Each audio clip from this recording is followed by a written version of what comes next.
Respected Principal Sir, panel of judges, teachers, my fellow participants and lovely audience. I am Eva Suwal from grade 9, standing in front of you all representing Greenhouse.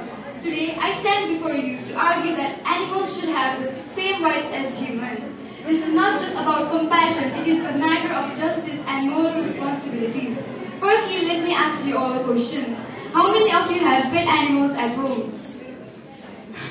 They are not just our companions, but they are a part of our family, aren't they? So, when we can empathize our pets, then why can't we share that same empathy to all the animals? Animals are sentient beings.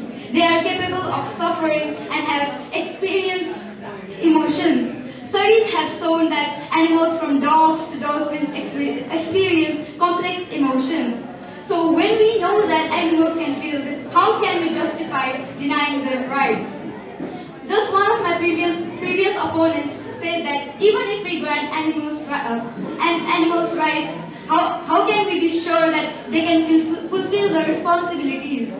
Yes, they cannot fulfill the responsibilities, but rights cannot be based solely upon the capacity or the ability of the one.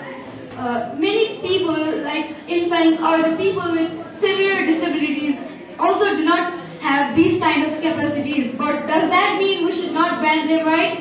No, of course not. Others might also say that granting rights to the animals would infringe upon human interests, such as farming or scientific research. I understand the concerns, but we must find a balance. There are many human alternatives for animal testing, and farming practices can be done without harming any kind of animals. We can innovate without causing any kind of suffering. As a dominant species on Earth, we have a moral obligation to protect those who can't protect themselves. As we advocate for the rights of the animals, we should know the duty to protect them and ensure their well-being. In many countries, laws have been evolving for prioritizing the rights of the animals.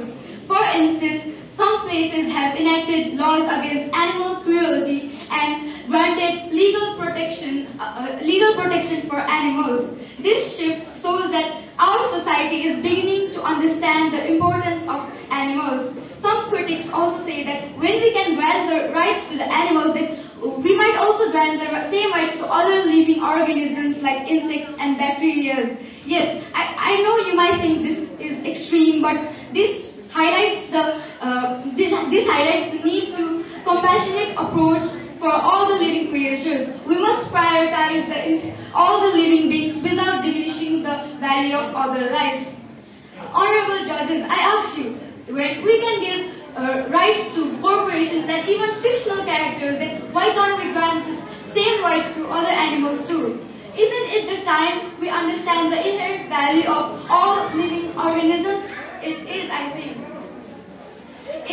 In a nutshell, I think the fight for the animal right is a fight for justice. It is a fight for all the living beings. It is about recognizing that all beings capable of suffering deserve protection and respect.